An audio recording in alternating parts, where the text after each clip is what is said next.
গতকালকের যে মিডফোর্ড হসপিটালের পাশে একটা মানুষকে প্রকাশ্য দিবালোকে আইএমএ জাহেলিয়া যুগের মতো যে জাহেলিয়াত দেখানো হয়েছে, আমরা এখন দেখছি আমাদের যত ধরনের প্রতিবাদ আমরা দেখি সোশ্যাল মিডিয়ায় হচ্ছে, কিন্তু আমাদের যারা মেইন স্ট্রিম মিডিয়া আমরা অবাক হয়েছি। গতকালকে যমুনার একজন নিউজ প্রেজেন্টার এই নামটা নেওয়ার সাহস করেনি যে যুবদলের স্থানীয় নেতাকর্মীরা এই ঘটনা ঘটেছে, এই যুবদল নামটা নেওয়ার সাহস তারা দেখায়নি। অভ্যুত্থানে যমুনা আমাদেরকে সঙ্গ দিয়েছে, রাজপথে ছিল, লড়াই করেছে আমাদের সাথে, সেই সম্মান তারা পেয়েছে এবং সেই সম্মান তারা আগামীতেও পাবে। কিন্তু তাই বলে তারা যদি এখন নতুন করে সেই সাহসটুকু না দেখায় তাহলে কিন্তু তাদের জায়গাটা আবার আগের মতো জায়গায় অন্যদের মতো যাবে। যেই প্রজন্ম সামনে থেকে নেতৃত্ব দিয়ে হাসিনার মতো স্বৈরাচারের পতন ঘটিয়েছে, সেই প্রজন্ম আর কোনো চাঁদাবাজের সাম্রাজ্য এই বাংলাদেশে তৈরি হতে দেবে না। আসসালামু আলাইকুম।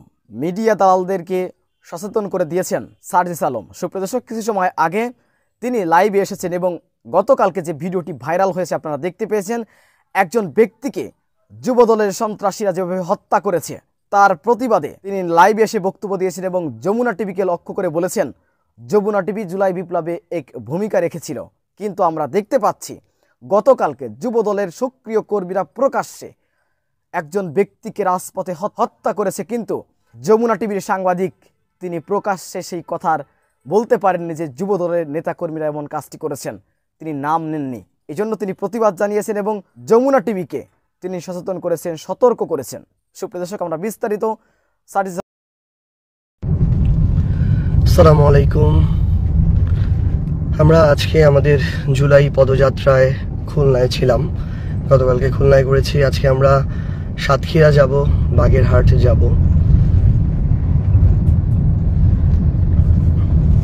এই মুহূর্তে আমরা খুলনার ঐতিহ্যবাহী এবং বিখ্যাত যে আমাদের সেতুটি খান জাহান আলী সেতু, যেটাকে লোকালি রূপসা সেতু বলে, সেই রূপসা সেতুর এখানে আছি। আমরা রূপসা সেতু পার হচ্ছি। একটা বিষয় নিয়ে আসলে আমরা সকাল থেকে আমি যখন হাঁটছিলাম একটা বিষয় মাথায় কাজ করছিল।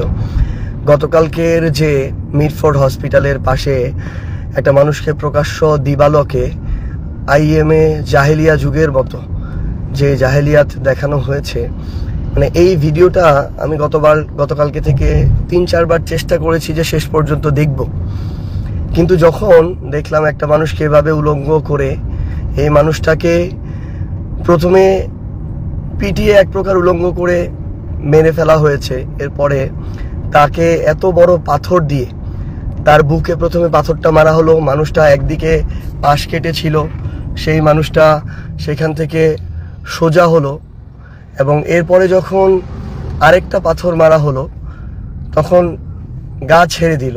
তারপরে যদি দেখেন যে কিছু নরপিশাচ, এরা যুবদলের নেতাকর্মী হয় কিভাবে সেটা পরে আলাপ, এরা মানুষ হয় কিভাবে, সেই নরপিশাচ একটা মানুষ মৃতদেহ তার বুকে পাথরটা এমনভাবে মারলো মনে হয় বুকের উপরের প্রান্ত পিঠের চামড়ার সাথে মিশে গেল, পাথরটা ছিটকে গেল। এরপরে আরেকবার মুখে মারলো সেই পাথর, মাথায় মারলো। মানে এটা বাংলাদেশে আমরা কিভাবে সম্ভব, বা পৃথিবীর কোথাও মানুষের দ্বারা আরেকজন মানুষকে কিভাবে সম্ভব, শুধুমাত্র চাঁদার জন্য। তো এই জাহেলিয়াত যারা তৈরি করেছে, যে নরপশুরা, এই যারা সে নাকি যুব দলের সেখানকার থানার ক্যান্ডিডেট ছিল, তো বিভিন্ন জায়গায় ভাগ দেওয়ার কারণেই তাদের এত সাহস হয়। তারা চেয়েছিল যে সেখানে এইরকম 2-1টা লাশ ফেলে নরপশুর মতো আচরণ করে 2-4 জনকে এভাবে মেরে ফেলে মানুষের মধ্যে একটা ভয় তৈরি করবে এবং এই ভয়ের কারণে আগামী 2-4-5-10 বছর সেখানে তারা চাঁদাবাজের ত্রাসের রাজত্ব কায়েম করে রাখতে পারবে। এটা ছিল তাদের সুপ্ত একটা বাসনা, যে গতকালকে যদি সারা দেশের মানুষ, বিভিন্ন বিশ্ববিদ্যালয়ের শিক্ষার্থীরা তাদের জায়গা থেকে ক্ষোভে প্রতিবাদে ফেটে না পড়তো, এই একটা লাশ ফেলে তারা আগামী বছরের পর বছর সেখানে চাঁদাবাজের রাজত্ব কায়েম করে রাখতো। মানুষ নিজের জীবন বাঁচানোর জন্য হলেও, নিজের পরিবার বাঁচানোর জন্য হলেও কোনো কিছু যদি বিক্রি করে দিয়ে চাঁদা দেওয়ার প্রয়োজন হতো, মানুষ সেটাই করতো। তো আমরা তো এই অভ্যুত্থান পরবর্তী বাংলাদেশে কিছু চাঁদাবাজকে, কিছু সন্ত্রাসকে, খুনিকে, নরপিশাচকে চাঁদা দেওয়ার জন্য, জীবন দেওয়ার জন্য এভাবে আমরা অভ্যুত্থান করি নাই। এখন আমরা যারা বাংলাদেশের মানুষ আছি, আমরা যারা নিজেদেরকে সাধারণ জনগণ মনে করি, কোনো দলের মনে করি না, আমাদের অনেক বড় একটা দায়িত্ব আছে। আমরা যদি এত বড় একটা ঘটনা ঘটে যাওয়ার পরে আমরা যদি চুপ থাকি, নিজেদের প্রতিবাদটুকু না জানাই, রাস্তায় নেমে হোক, সোশ্যাল মিডিয়ায় হোক, যে কোনোভাবে হোক, আমরা যদি এই প্রতিবাদটুকু না জানাই, এটা হতে থাকবে, এটা বাড়তে থাকবে। এইটুকু মনে রাখবেন, শেখ হাসিনা এমনি এমনি শেখ হাসিনা হয়ে উঠেনি। আমরা অধিকাংশ নীরব দর্শক ছিলাম বলেই শেখ হাসিনা হয়ে উঠেছে। কিন্তু যখন আমরা রাস্তায় নেমেছি, প্রতিবাদ করতে শুরু করেছি, তখন কিন্তু শেখ হাসিনার যে সাম্রাজ্য, সেই সাম্রাজ্যের ভিত কেঁপে উঠেছে। তো আমাদের এখনই যেন আমরা কাউকে আবার স্বৈরশাসক হওয়ার পথ তৈরি করে না দেই, কারো অন্যায়ের বিপক্ষে চুপ না থাকি, সুশীলতা না দেখাই। আমাদের যারা বুদ্ধিজীবী শ্রেণী, আমাদের যারা সুশীল সমাজ, তারা এখনো যেভাবে প্রতিবাদ করছে, এই প্রতিবাদের ভাষা বিগত 16 বছরের প্রতিবাদের ভাষার মতো।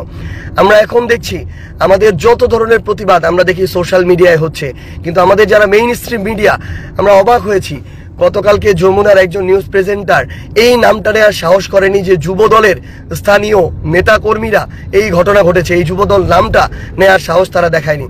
অভ্যুত্থানে যমুনা আমাদেরকে সঙ্গ দিয়েছে, রাজপথে ছিল, লড়াই করেছে আমাদের সাথে, সেই সম্মান তারা পেয়েছে এবং সেই সম্মান তারা আগামীতেও পাবে। কিন্তু তাই বলে তারা যদি এখন নতুন করে সেই সাহসটুকু না দেখায়, তাহলে কিন্তু তাদের জায়গাটা আবার আগের মতো জায়গায় অন্যদের মতো যাবে। আমরা তাদেরকে দাবি নিয়ে বলতে পারি বলে বললাম, আমরা অন্যদেরকেও বলছি, মেইন স্ট্রিম মিডিয়া আপনারা যারা আছেন, সত্য ঘটনা সত্য করে সবার সামনে তুলে ধরার মতো সৎ সাহসটা আপনারা দেখান। যদি এটা না দেখান, এবারের মতো অনেকে রক্ষা পেয়ে গিয়েছে, রেহাই পেয়ে গিয়েছে। আগামীতে যদি আবার যেই বিপ্লব যদি হয়, তাহলে এই রেহাইটা আর কেউ পাবে না। আমরা সাধারণ জনগণকেও একটা কথা বলি, গতকালকে যে বিষয়টা আমাকে আরেকটা ব্যথিত করেছে, আশেপাশে অনেক মানুষ ছিল, যেই মানুষগুলো তাকিয়ে এই যুব দলের কিছু নেতাকর্মী, কিছু নরপিশাচের এই হত্যাযজ্ঞ দাঁড়িয়ে দেখেছে, কিন্তু প্রতিবাদ করার সাহসটুকু অনেকেই দেখায়নি, যে আমি যদি প্রতিবাদ করি আমার না কোনো সমস্যা হয়ে যায়। এই চিন্তা কিন্তু এরকম ধরনের চিন্তা আমরা আওয়ামী আমলেও লালন করেছিলাম। ওই চিন্তা লালন করলে আজ দেশ ফ্যাসিবাদ মুক্ত হতো না, কিংবা আজ দেশ অন্তত শেখ হাসিনার কবল থেকে মুক্তি পেত না, যদিও এখনো ফ্যাসিবাদ থেকে পূর্ণ মুক্তি পায়নি। আপনাদের কাছে আহ্বান, এইরকম খুনি, সন্ত্রাস, চাঁদাবাজ, নরপিশাচরা এই বাংলাদেশে যেন তাদের আর সাম্রাজ্য গেড়ে বসতে না পারে। সে যুবদল হোক, ছাত্রদল হোক, বিএনপির যত বড় নেতা হোক, বাংলাদেশের যেই প্রান্তেই হোক না কেন, কেউই এখনো হাসিনার চেয়ে বড় নেতা হয়ে ওঠেনি। এদের বিরুদ্ধে আমাদের ঐক্যবদ্ধ প্রতিরোধ করতে হবে, আমাদের ঐক্যবদ্ধভাবে দাঁড়াতে হবে। যদি আমরা দাঁড়াতে পারি, তাহলেই কাঙ্ক্ষিত বাংলাদেশ সম্ভব। না হয় আমাদের জুলাইয়ের আকাঙ্ক্ষা ফিকে হয়ে যাবে। কিন্তু আমরা বিশ্বাস করি যে এই প্রজন্ম সামনে থেকে নেতৃত্ব দিয়ে হাসিনার মতো স্বৈরাচারের পতন ঘটিয়েছে, সেই প্রজন্ম আর কোনো চাঁদাবাজের সাম্রাজ্য এই বাংলাদেশে তৈরি হতে দেবে না। তারা গতকালকে থেকে বাংলাদেশের বিশ্ববিদ্যালয়গুলোতে যেভাবে রাজপথে নেমে প্রতিবাদ জানিয়েছে, এবং আমরা বিশ্বাস করি আজকেও বাংলাদেশের সকল স্কুল, কলেজ, বিশ্ববিদ্যালয়ে এই চাঁদাবাজির বিরুদ্ধে, এই নরপিশাচদের বিরুদ্ধে এই প্রতিবাদের বার্তা জারি থাকবে, এবং আমরা ঐক্যবদ্ধভাবে বাংলাদেশ। সুপ্রদর্শক, সার্জিস আলমের এই বক্তব্য আপনারা কিভাবে দেখছেন, অবশ্যই আপনাদের মূল্যবান মন্তব্য কমেন্ট বক্সে জানাবেন। সবসময় সত্য নির্ভেজাল তথ্য পেতে স্বাধীন বাংলা টিভি ইউটিউব চ্যানেলটি সাবস্ক্রাইব করে আমাদের সাথে থাকুন। আসসালামু আলাইকুম রহমতুল্লাহি ওয়া বারাকাতুহু।